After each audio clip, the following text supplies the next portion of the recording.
So we have in line Dr. Harcourt Fuller. He's a historical consultant, a screenwriter, and a producer, and someone that, like a lot of the Jamaicans that we've seen jump into action, never wait upon a soul, you know. Right away, Prof. Jump in. Yeah, he saw what the people of the Rio Grande Valley were going through after Hurricane Melissa, and he stepped right in. So we say hello and afternoon to Dr. Harcourt Fuller. How are you? I'm fine. Big up Johnny, big up Delia, big up Danielle. Yeah. I'm happy to be here. Great to have you. What moved you personally to step in and start this relief effort for the Rio Grande Valley, sir? Well, first and foremost, I'm a Jamaican. I live in Atlanta, and when the hurricane happened, we teamed up with other Jamaicans living in the diaspora to support the larger Jamaican effort by directing people to the government website.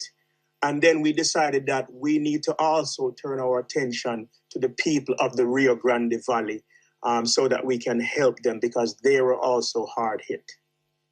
And that's something we're not talking about a lot because, I mean, the West has gotten most of the attention because of what's happening there. But tell me a little bit about the East, and from what you've seen, what are some of the issues that are happening there?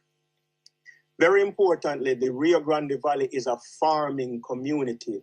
You know, they have trucks the market trucks that go out to Coronation Market and those places. So the farms were destroyed, people's houses, the roofs were blown off, and people's homes were destroyed as well. And so we are focusing mainly on helping, for example, elders. So we managed to rebuild a house in Moortown, and also we're working on another one in Millbank. And these are some of these people have lost everything. Their homes, furniture, farms have been destroyed as well. So that is our focus. It's important what you said, you know, because I had a friend of mine, big up Gregor Fong. She went to Coronation Market a little bit after Melissa, and she said, Delia, down here empty, nobody not here. And what impact is this going to have on Jamaica in general? I don't think Jamaica realized that the farming communities, you know, have been so badly hit. And as you raised it, the Rio Grande Valley, you know, feeds a lot of what happens at Coronation Market. So we can understand that it really is a hit, not just for them, but for Jamaica, you know. You've been clear that the Western end remains in the hardest hit. How do you balance that reality while still supporting the needs in Portland? So I think we need to connect the East and the West. Because if, for example, if we can get farms up and running quickly in the East, right, by supporting farmers, helping them to plant, let's say, short-term crops, cabbage, callaloo, and other short-term crops. Then as soon as they come online, then they can start to supply and contribute to the food security out in the West. So it's one Jamaica, and we need to tackle the problem from a macro level as well as from a micro level. So that's what we're trying to do. Get the eastern parishes up and running so that they can contribute to the larger recovery and development of the country. Yeah. When it hit, you know, and I know a compound was badly hit. I thought about Moortown up there all the way in the hills, because when I saw, you know, some of the things that were happening on the road to Newcastle, some of them roads gone and everything, I was curious about Moortown and what was happening with them. So can you walk us through what you saw or heard from residents, Moortown and the wider valley? Absolutely. And we need to remember that the Maroon communities are in some of the most remote parts of the island, right? Mm-hmm. And so, yes, so what I was hearing from the residents, they were saying my farm has been completely leveled. They have lost fruit trees. They've lost their vegetable patches. Roads were initially blocked, but the community came together and they started to clear the roads. Mm-hmm. Of course, electricity was wiped out and internet access. Some of that is being restored little by little. So what we did, we contacted Colonel Sterling of the Moortown Maroons. We reached out to churches, we reached out to people on the ground, and we got a sense of what the needs were. So we in the diaspora that have roots in the Rio Grande Valley, in Moortown, we formed ourselves in an organization called the Maroon Diaspora Ambassadors, or MADA. And we started to reach out to our colleagues. Let me give a shout out, for example, to Dr. Melissa Buckley, Dr. Brittany Osborne, and others, Janelle Dogma, etc. So we reach out to our friends or our colleagues, and we have started to raise funds. And so what we have been able to do is to help to build a house from scratch in Moortown, and another house in Millbank, and we have also been donating chicken wire. We've even bought chicken, young chicks, right, for farmers, seeds and all of that type of stuff. Mm-hmm. I want to give a special shout out, if I may, to Carlos Alvarez from the Seattle Center for Linguistics and Cultural Democracy. This is a man from Honduras who lives in Seattle. He's a carpenter, and he was in Moortown for the Nanny Day Festival. Mm-hmm. He flew himself back to Jamaica right after the hurricane. He's been there for a week, helping to rebuild the house in Moortown. And he was supposed to leave Jamaica today, but he extended his time until Wednesday to finish the house. Wow. So that is the kind of commitment we have. Friends of ours, friends of Jamaica, and I just want to big them up as well. Mm-hmm. So you've launched the official Moortown Maroons website. Why was it important to create one central place for updates and donations? When we reach out to, for example, I'm in Atlanta, other people are in Florida and Baltimore, all over. When we reach out to our colleagues who are, people of means, for example, people want information before they give, right? So we said, okay, let's take a couple of days, let's fund the creation of a website, which is moortownmaroons.org.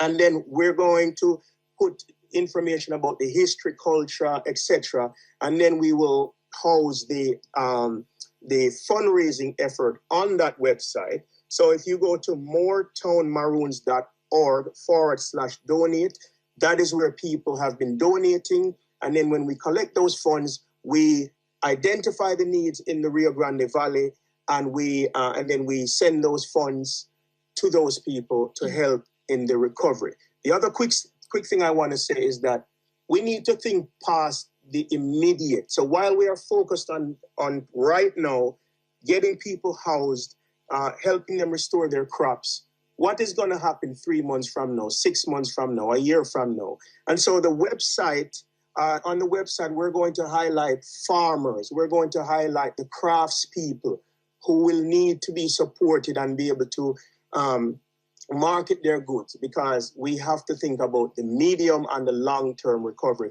while we're focused on the immediacy. Catterwood Village, did I get that right? Yes. It's been playing a role as the main relief hub in the valley. Tell me a little bit about that.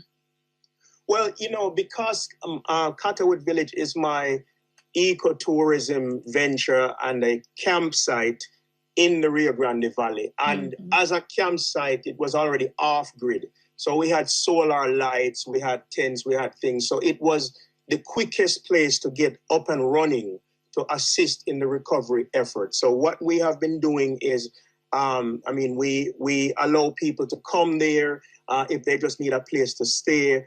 And I shipped in a solar generator. And I also shipped in a Starlink. It's still at the airport with the thousands of other Starlinks. But the idea is that as soon as we get that, we will provide free internet access to those communities that have not yet gotten internet. So Ginger House has gotten electricity, but no internet. Comfort Castle, no electricity, no internet. Millbank, no electricity, no internet. So we will provide that for free. And for those people who want to charge their phones and their devices, they can come to Catterwood Village and charge those devices as well. And we're working with the churches, with the Maroon Council, with Colonel Sterling, and with other people. We have volunteers on the ground and our international partners working together. Yeah, and you're also trying to do some solar generators as well. Yes, we shipped in a solar generator. As a matter of fact, it arrived today. So we're going to install it at Catterwood Village. It's a 2,000 watt solar generator. And we if anyone from Millbank, Comfort Castle, and Ginger House who is able to hear me, then they can go to Catterwood Village and tonight and plug in their devices and get those charged up. Get it charged up. I was about to ask you because Ginger House, Comfort Castle, and Millbank, it's a little ways. To get to Moortown itself is a little ways, you know what I mean? So what has been the process delivering supplies to those areas which are remote, like Ginger House, Comfort Castle, and Millbank?